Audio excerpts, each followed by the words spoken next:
Je suis heureux d'être parmi vous ce matin.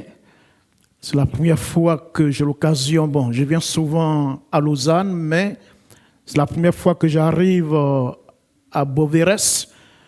Je tiens donc à remercier Dieudonné pour cette occasion qu'il me donne. C'est vraiment un ami, comme il a dit, on s'apprécie. Et j'aimerais le recevoir avec son épouse un jour dans mon pays, parce qu'il a un bon ministère qui peut aider, qui peut pousser les gens vraiment à la prière, parce qu'il aime beaucoup la prière et on en a vraiment besoin. Que Dieu soit béni pour un tel ministère et que chacun de vous, en ce matin, vous soyez aussi bénis. Mon épouse Yvette n'a pas pu venir, mais elle m'a demandé de vous saluer chaleureusement. Que Dieu vous bénisse et que j'ai un peu de famille, j'ai 6 enfants, 4 filles et 2 garçons et 8 petits-enfants.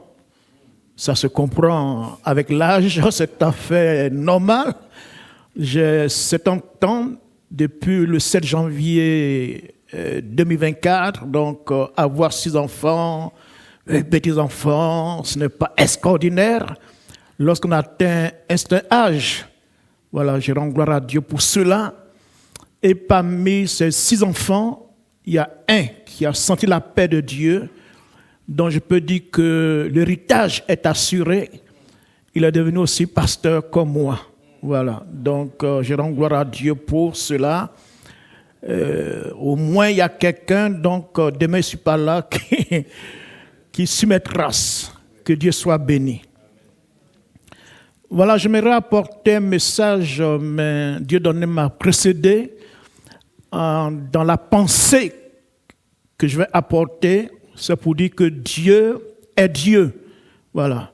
Ce que nous disons, Dieu le dit au travers de chacun de nous. Le thème du message est le suivant. Il ne faut jamais s'avouer vaincu. C'est-à-dire, en tant que croyant en Jésus, quels que soient les problèmes qu'on peut avoir, il faut croire que tu peux toujours t'en sortir. Il ne faut jamais baisser les bras. Pour dire en d'autres termes, un chrétien ne doit jamais connaître le désespoir. Il doit toujours croire que c'est vrai, parce qu'il faut être réaliste. Il faut pas se faire d'illusions. Nous avons aussi des problèmes, comme n'importe qui sur la terre. Mais pour nous, la différence, on connaît celui qui détient la solution au problème. Donc en ce moment, on vit les mêmes situations, mais on ne doit pas avoir les mêmes réactions comme ceux qui ne connaissent pas Dieu. Voyez, il faut que notre manière de réagir en face d'un problème montre la différence. Que nous croyons en un Dieu qui est vivant et puissant. Alors nous prenons comme texte de base 1 Samuel au chapitre 30, verset 1 jusqu'au verset 6. 1 Samuel au chapitre 30, verset 1 au verset 6. Je lis ce qui suit. Lorsque David arriva le 3e jour à Siglag, avec ses gens, les Amalécites avaient fait une invasion dans le Midi et dans cette ville. Ils avaient détruit et brûlé la ville.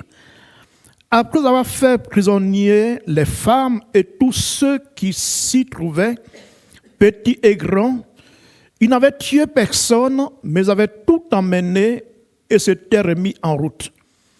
David et ses gens arrivèrent à la ville et voici, elle était brûlée et les femmes, les fils et les filles étaient amenés captifs. Alors David et le peuple qui était avec lui élevaient la voix et pleurèrent jusqu'à ce qu'ils n'eussent plus la force de pleurer. Les 2 femmes de David avaient été emmenées à Shinoam de Jezreel, Abigail de Carmel, femme de Nabal. Verset 6.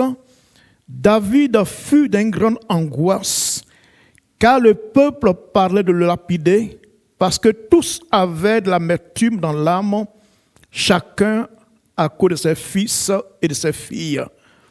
Mais que ce main soit dans ta vie ce matin, David reprit courage en s'appuyant sur l'Éternel son Dieu. Que tu reprennes courage, parce que ton Dieu est vivant. Donc je répète le thème que nous proposons ce matin. Il ne faut jamais s'avouer vaincu, quel que soit ce que nous vivons. Je commence à vous faire comprendre ce thème, c'est-à-dire en tant que pasteur, ce que nous disons, nous l'avons vécu nous-mêmes. J'ai connu des temps difficiles il y a 51 ans en arrière ou 52 ans en arrière, et ce qui m'a mené donc au Seigneur. En fait, je devais mourir très tôt. On dira que je devais mourir de manière prématurée il y a 52 ans en arrière, mais Dieu m'a fait grâce. Je ne rentre pas dans tous les détails, mais j'étais simplement condamné, alors qu'étant adolescent, à mourir. Mais heureusement que le Seigneur est celui qui voit, comme le dit un proverbe arabe, qui voit l'homme qui voit une fourmi dans la nuit noire et sur une pierre noire. Pour dire quoi? Que Dieu voit tout ce qui se passe sur la terre. Il voit ce que l'homme souffre, même si d'autres ne le voient pas. Et il ne fait pas que de voir, mais il vient au secours de l'homme. Ce qui m'a permis donc de m'en sortir vivant. Et il m'a accordé, et ça continue encore par sa grâce, une cinquantaine encore. Donc il a ajouté encore 50 ans. Et ça continue de vie, alors qu'il était prévu que je meure. Dieu est merveilleux. Il ne faut jamais croire que tu ne vas jamais t'en sortir. Il faut avoir un mental de vainqueur et non d'un vaincu. Il faut pas être pessimiste, mais il faut être optimiste. Il faut prendre la vie du bon côté et non pas du mauvais côté. Même si ce que tu vis est réel, mais il faut croire à ce que Dieu dit et non pas ce que l'homme dit. Et ce qui est encourageant, les hommes de la Bible ne sont pas des surhommes. C'est des hommes comme vous et moi, qui ont connu les mêmes problèmes que nous connaissons. Ne pense pas que ton problème est inédit, qu'il y en a qui disent, pasteur, si tu sais ce dont je souffre. Mais tu n'es pas le seul à souffrir. Tu n'es pas le seul à souffrir. David est un grand homme de Dieu. Personne ne peut le contredire. Un homme de foi. Mais David, dans ce passage, a eu à pleurer comme un enfant. Il ne faut pas avoir honte de pleurer lorsque ça ne va pas. Il ne faut pas faire semblant alors que rien ne va dans ta vie. Il ne faut pas faire croire que tout va bien alors que tu as des problèmes. Il ne faut pas te donner une autre image que ce qui est réel. Quand ça ne va pas, ça ne va pas. Il ne faut pas faire exprès. Et puis, il ne faut pas souvent demander à quelqu'un comment ça va. Parce que si tu dis que ça ne va pas, c'est que c'est toi qui dois résoudre son problème. Tu as dit, comment ça va? Il te dit vraiment, ça ne va pas. Et puis toi, tu lui tournes le dos, puis tu n'en vas. Non, non, non, non. Tu as posé une question, tu as reçu une réponse, et donc, il faut être capable de résoudre son problème. Sinon, il ne faut pas lui poser des questions. Lorsqu'un docteur demande à une personne comment tu es venu me voir, comment ça va? Parce que le docteur veut savoir est-ce qu'il a un problème de santé pour lui prescrire ce qu'il faut pour la guérison. Dieu est celui qui a la réponse à nos problèmes. Alors, David a connu dans sa vie des moments difficiles. Et ce jour-là, il va donc faire une excursion dans un autre endroit, et derrière lui, une armée ennemie vient détruire tout le village et emmener captifs les femmes et les enfants. Et quand David, ses amis, ses compagnons de guerre arrivent, tout est brûlé et tout le monde a été emmené comme esclave. Heureusement qu'ils n'ont tué personne. Et quand David a vu cela, David et les autres ont vu cela, quelle était leur réaction? Lorsqu'on souffre, comment on réagit? On réagit, on exprime, pour ceux qui sont émotifs, on exprime cela par des pleurs. Il est ceci, verset 4. Alors David et le peuple qui était avec lui élevaient la voix et pleurèrent. Il y a des gens qui ont honte de pleurer. Tu souffres, mais tu fais croire que ça va. Non. Lorsqu'on va à l'hôpital, le docteur dit, mais il est en train de te faire la piqûre. Il dit, ça va, ça peut aller. Non, tu dis non, ça va. Non, non, non, tu dis non, ça me fait mal. Il faut dire non, je suis en train de souffrir, ça me fait mal. Voilà. Parce qu'en le disant, alors, il va aller tout doucement. Voilà. Lorsque on te fait l'anesthésie, surtout, ça commence, plutôt, on t'a fait l'anesthésie, je ne parle pas anesthésie, comment on dit là, hein? En fait, une anesthésie locale, alors on laisse passer d'abord un temps. Et puis après, le docteur vient, si c'est pour les dents, il commence, est-ce que tu sens le mal? Quand tu sens, non, je sens. Donc, il dit, ah, donc c'est pas, voilà. Mais toi, tu dis, je ne sens rien. Et puis, on arrive au milieu de l'opération, tu dis, là, c'est trop tard. Hein. Voilà. Quand tu as mal, il faut dire que tu as mal. Il ne faut pas avoir honte de le dire. David a pleuré devant ses serviteurs, n'a pas caché cela. Il arrive pour nous des pasteurs de pleurer. Jésus lui-même a pleuré dans Jean 11. Les gens, quand on dit la pleurer, ce n'est pas des pleurs journalistiques. C'est-à-dire que lorsque on nous voit à la télévision, bon, on fait semblant comme si on est heureux parce qu'on nous filme. Et quand la caméra passe, mettons on revient à nos douleurs. Non, il a pleuré d'une manière réelle. Jusqu'à ce que les gens ont vu les pleurs. On dit, mais vous voyez combien il aimait Lazare. Il y a des situations qui nous font tellement mal que les larmes coulent. Et il a dit qu'ils ont tellement pleuré qu'ils n'avaient plus la force de pleurer. Ce n'est pas qu'ils ont fini de pleurer, mais ils ne savent plus ce qu'il faut faire. Une douleur sans remède. Et puis pour David, d'autres, les souffrances ne sont pas arrêtées là. Il a dit que ses compagnons ont voulu le lapider, ça le mettre à mort, l'assassiner, parce qu'ils ont dit, mais c'est toi qui es le responsable de nos malheurs. Vous savez, quand tout va bien, je ne vous conseille pas, si Dieu ne t'a pas appelé à être pasteur, Il n'y a pas de métier, je ne sais pas s'il faut appeler ça métier, plus ingrat que cela. Plus ingrat que cela.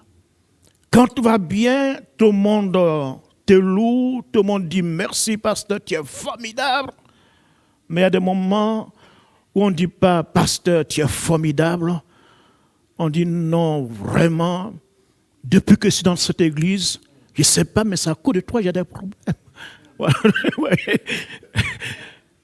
Demandez, imaginez-vous, parce que souvent on croit que c'est le pasteur qui est le problème.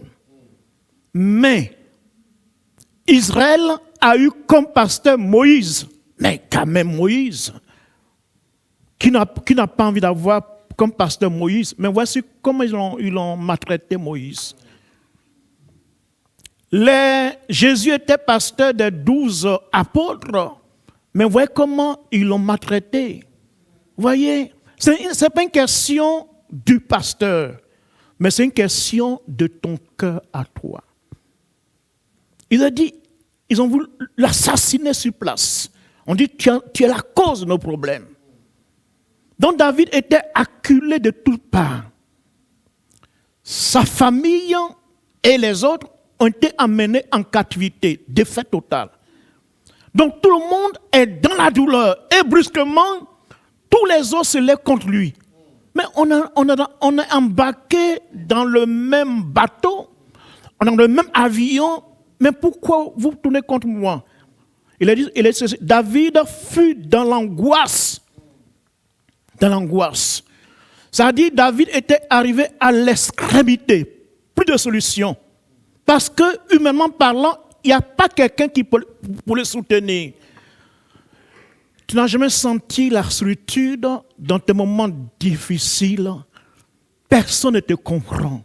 Dans la famille, tu expliques, les gens disent, mais tu exagères, toi. Bon, voyez, alors que tu es en train de souffrir. Lorsque vous faites une enquête, ça a été fait par des journalistes ou bien par des psychologues. Ils disent, par exemple, il y a des gens qui se suicident sans qu'il y ait eu un signe auparavant. Et puis quand on va voir la famille, il dit, mais qu'est-ce qui s'est passé? Il dit, mais non, c'est un enfant qui était si gentil, en tout cas, sans problème. On n'a rien compris. Non, il avait des problèmes. Mais les parents n'ont jamais fait attention que cet enfant avait des problèmes. Parce que l'enfant, lorsque l'enfant vient vers le père, papa, je te parlais, il dit, quitte là, moi, tu ne vois pas que je suis très occupé.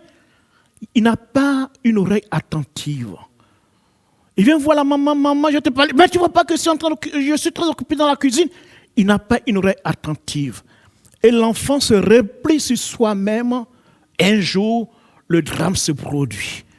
Et on dit, mais c'est un enfant qui est gentil, mais est-ce que tu as eu souvent l'oreille attentive pour écouter les pleurs de l'enfant?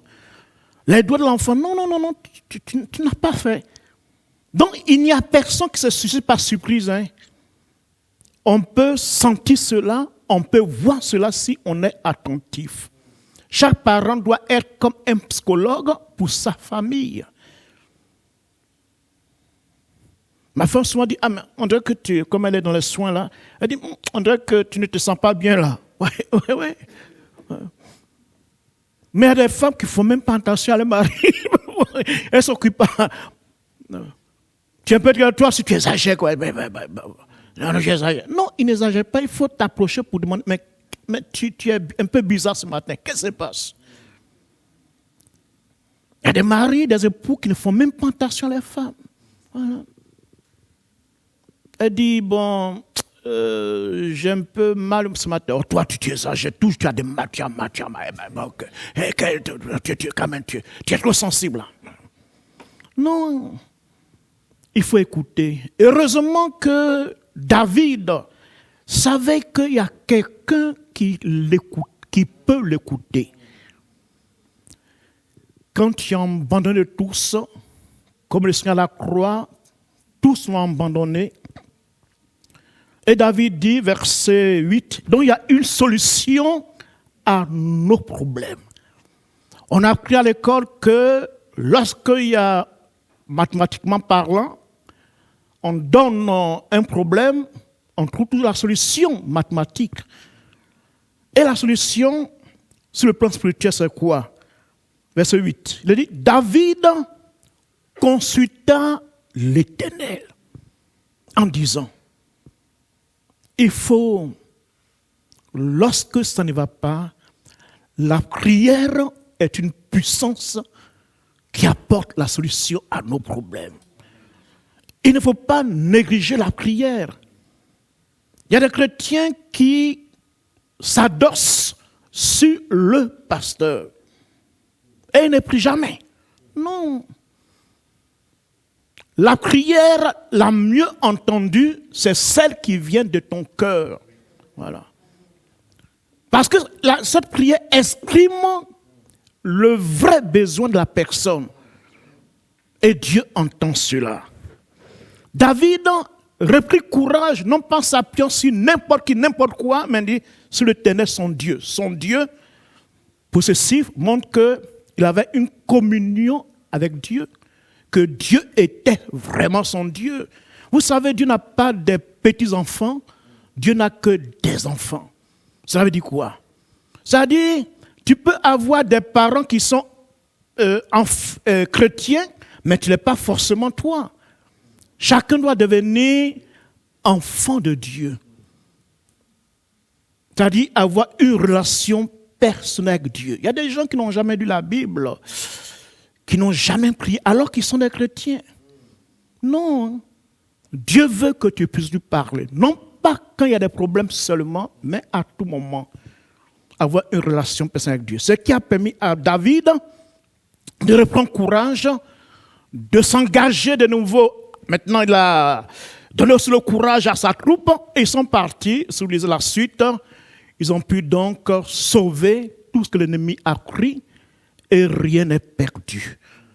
Que Dieu te donne ce courage ce matin. Tout n'est pas perdu. Et il y a encore de l'espoir, tu peux t'en sortir. Comme le dit un chant. Il y a un langage où il y a un langage qui n'est pas un langage du chrétien. C'est-à-dire, on ne parle pas au hasard, on ne parle pas n'importe comment. Quelqu'un qui est vaincu, il a une manière de parler. Par exemple, Lamentation 3, versets 17 à 20 d'abord. Il a dit dans ce passage, celui qui parle dit ceci, tu m'as enlevé, il s'adresse à Dieu, tu m'as enlevé la paix. Je ne connais plus le bonheur. C'est une expression qu'on ne doit pas, un chrétien ne doit pas parler ainsi. On appelle ça un langage défaitiste. C'est-à-dire qu'il démontre que bon, pour toi, il n'y a plus rien à faire.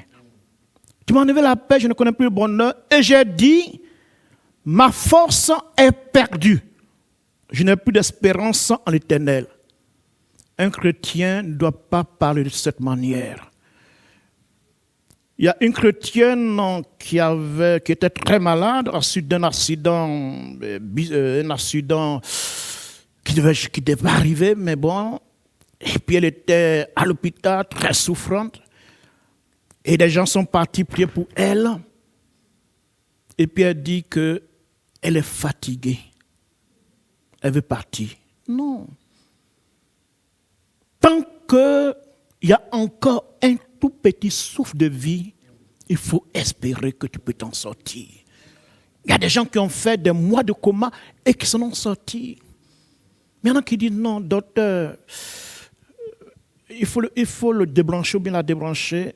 On sait qu'elle ne peut plus s'en sortir. Non, il faut toujours espérer. C'est pourquoi les docteurs ne doivent pas aller contre la vie des parents. Si le malade ne peut plus parler, si les parents disent non, laisse-la ou laisse-le encore brancher, il ne faut pas débrancher la personne. Il y a un docteur qui a fait ça tout récemment, qui a des problèmes actuellement. Le miracle peut se produire à n'importe quel moment. Il faut croire, il faut espérer. Il y a des gens qui sont morts et qui sont revenus à la vie. Demandez au docteur, vous diront. On ne croyait plus rien, on pensait que c'était fini, mais brusquement on arrive, la personne à recommencer à respirer. On ne sait jamais. Mais toi, tu n'es même pas encore mort. Tu es bien vivant, et puis tu dis, ma force est perdue. Mais, et puis tu parles. Si tu parles, c'est que ta force n'est pas perdue, si tu as encore la force de parler. Rendons grâce à Dieu. Quand on a un peu de force, il faut rendre gloire à Dieu. Il n'y a rien de plus qu'avoir une bonne santé physique et spirituelle. Si tu as la bonne santé, tu as tous les trésors du monde. La santé, elle est très importante. Mais heureusement qu'il y a toujours un mais qui vient bouleverser la première pensée. Il dit, comme ça a été lu tout à l'heure, quand je pense à ma détresse ou à ma misère, donc, change ta façon de penser. Quand mon âme s'en souvient, elle est abattue au-dedans de moi. Ce que nous reflétons extérieurement est sous-jacent du fait de nos pensées. C'est notre attitude est l'image de ce que nous pensons. Si tu crois que ça ne va pas, il ne faut pas avoir pour des compagnons de marche ou de vie des gens qui sont négatifs. Ils ne vont jamais t'encourager. Quand tu apportes, il y a des gens, par exemple, qui vont à l'hôpital, prier pour des malades, des personnes qui connaissent, et puis il dit, mais qu'est-ce que tu as? D'abord, avant que je n'aime pas qu'on me rende visite quand je suis malade. Il y a des gens qui sont tellement négatifs. Alors que le docteur venait de te dire que, mais tu as bonne mine, mais c'est merveilleux, tu as t'en sorti, non, tu vas aller à la maison bientôt. Et puis, quand il a dit ça, tu es content, tu es encouragé, et voici qu'un parent bien ami vient vers toi. Et lorsqu'il te voit comme les amis de Job, de loin, Job chapitre 3, il te voit de loin, il commence déjà à pleurer. Et puis il s'approche, tout en pleurant encore. Il dit, mais je ne sais pas que tu as maigri comme cela. Mais ce n'est pas possible. Mais je ne te reconnais plus. En porte-à-faux ce que le docteur vient de te dire. Et puis il te demande, mais qu'est-ce que tu as? Tu dis, j'ai tel mal. Il dit, ça, c'est très grave. Il y a ma tante qui a eu la même maladie. Elle est morte. Et après avoir dit ces paroles négatives, qu'est-ce qu'il dit? On va prier pour toi. Mais non. Non, tu ne crois plus à la prière. La prière n'a plus de fait. Ta conscience est déjà atteinte par les paroles qui ont précédé la prière. Alors c'est pourquoi dans Lamentation 3, Dieu merci, il ne s'est pas arrêté à ces paroles négatives, il a dit autre chose. Nous lisons encore le chapitre 3, verset 22. Pardon, verset 21. Voici ce que je vais repasser à mon cœur. Que Dieu te donne des paroles d'espoir, d'encouragement. Et c'est comme ça que Dieu parle. Dieu sait encourager. Jean 16, 33, il dit ceci, vous aurez des tribulations dans le monde, des épreuves terribles, mais prenez courage, car j'ai vaincu le monde. Voyez. Il dit encore quelque part d'autre, plusieurs fois d'ailleurs dans l'évangile, ils vont m'arrêter, ils vont m'amener à la croix, j'ai mouru, ils vont me crucifier, mais j'ai ressuscité. Ouais, toujours il y a une parole d'espoir par derrière ce qui est mauvais. Sachons parler comme notre Seigneur pour dire, c'est vrai, rien ne va, mais les choses iront mieux demain. Alors il dit ceci, voici ce que je vais repasser à mon cœur, ce qui me donnera de l'espérance. Les bontés de l'Éternel ne sont pas épuisées, ses compassions ne sont pas à leur terme. Chaque matin, elles se renouvellent. Ma prière pour toi, avant de terminer, ma prière pour toi, c'est que il faut croire que Dieu t'aime. D'un amour que rien ne peut éteindre. Il a dit quelque part dans Isaïe, même si une mère oublie son enfant, et chez moi au pays, tout récemment, dans la semaine, il y a une mère indigne qui a accouché et elle a jeté son enfant dans un puits. Alors que si elle n'avait pas besoin, il y a d'autres qui ont besoin d'adopter les enfants. Non, elle a préféré aller jeter l'enfant vivant dans plutôt comment on appelle ça, le nourrisson, comment on appelle, oui, jeter le nourrisson dans un puits. Elle a disparu de la circulation. Donc Dieu dit ceci, même si mère le faisait, lui, il nous a gravés, c'est-à-dire il nous a tatoués dans sa main. Chaque jour nous voit. Il dit jamais il ne va nous oublier. Son amour ne va jamais s'éloigner de nous. Donc quel que soit ce que tu vis, il faut savoir que Dieu t'aime. Quand tu pleures, Dieu compatit à ta souffrance. En conclusion, un exemple, entre autres, dans Jean 5, de cet homme qui depuis 38 ans était malade. Toi, tu es malade depuis 1 an, et puis tu dis non, c'est fini pour moi. Et lui, 38 ans, il va dire, quel engrais il va tenir? 38 ans. Et puis, Jésus le voit. Oh, que ce matin, Jésus puisse te voir. Que ses regards puissent te localiser. Voilà. Et quand il te localise, qu'est-ce qu'il fait? Il a dit, il s'est approché de cet homme et il lui parla. Oh, je crois que Dieu te parle encore ce matin. Il dit, veux-tu être guéri? On lui pose une question, lui, il va raconter sa vie. Oui. Oui, je vais être guéri, lui, il va raconter toute sa vie. Il y a des gens, ils ne savent pas aller à l'essentiel quand on leur pose des questions. Il dit, tout le monde m'a abandonné. Je n'ai plus personne pour me jeter dans l'eau. Ce n'est pas ce qu'on t'a demandé. On dit, est-ce que tu veux être guéri? Pourquoi la personne qui pose la question a la solution à ton problème? C'est Jésus. Il dit alors, lève-toi et marche. Il a été abandonné de tous, même de ses amis, de ses parents. Vous savez, quand le mal ou la douleur commence, les gens sont autour de toi. Mais quand ça dure, ils se posent des questions. J'étais malade, comme je l'ai dit tout à l'heure, pendant 2 ans et demi. Au départ, tout le monde était à côté de moi, on m'amène ici. Mais j'ai vu que les gens commençaient à se retirer. Mon père, je sentais que c'était plus trop ça comme au début. Voyez, parce que bon, ils font tout. Et puis ce qui énervait mon père, c'est que quand on me demande, est-ce que ça va? J'ai dit, ça va pas. J'ai encore mal ici. Dieu, tu exagères là. Il y a pas un jour, j'ai dit non, ça va un peu. Il n'était pas encouragé. Il était désespéré. Et je voyais que mon père souffrait. Et puis dans le secret, les gens étaient en train de préparer mes funérailles qui ne sont jamais venus. Parce que Dieu nous dit, Jérémie 29, verset 11, Dieu a des projets pour toi, de paix et non de malheur, pour te donner un avenir.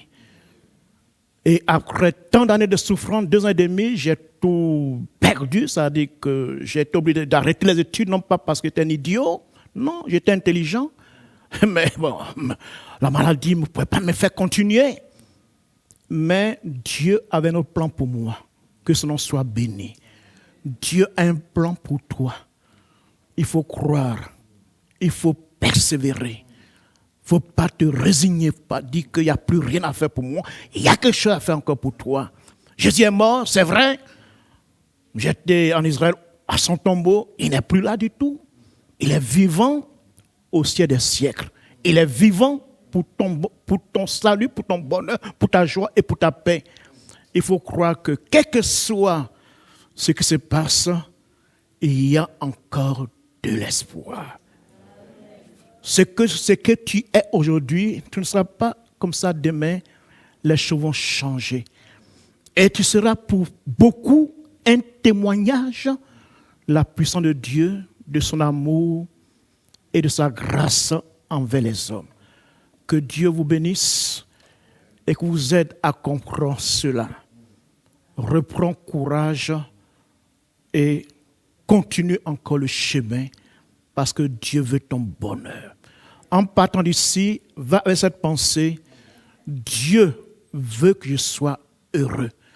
Et Dieu est en train de mettre tout en œuvre pour mon bonheur. Il faut le croire, il faut t'approprier de cette parole, de cette pensée. Et pendant toutes tes années de vie, il faut croire que les choses vont vraiment changer. Parce que si David a pu vaincre après, alors qu'il était vaincu, il a pu vaincre, tu peux aussi être vainqueur après avoir été vaincu par ceci ou par cela. Que Dieu te bénisse et que cette parole soit pour toi un encouragement. Tu es venu peut-être avec la tête bercée, dans les murmures, dans les plaintes. Repars d'ici avec la louange et l'adoration. Dis comme le psalmiste, mon âme. Il a dit, je vous lis ça rapidement. Il a dit, excusez-moi, dans le psaume 42, il parle à son âme. Il dit, pourquoi t'as battu? Pourquoi t'as battu? Mon âme, et gémis-tu dedans de moi? Espère en Dieu, car je le louerai encore. Il est mon salut et mon Dieu.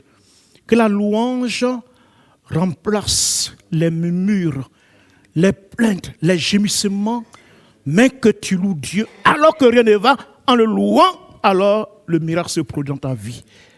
Donc, est-ce qu'on peut, pendant quelques secondes, rendre gloire à Dieu? Malgré que tu as des problèmes, rien n'a changé, mais tu crois que ça changera et tu dis merci Seigneur, parce que tu es bon, tu es merveilleux. Tu vois ma peine, tu vois ma souffrance.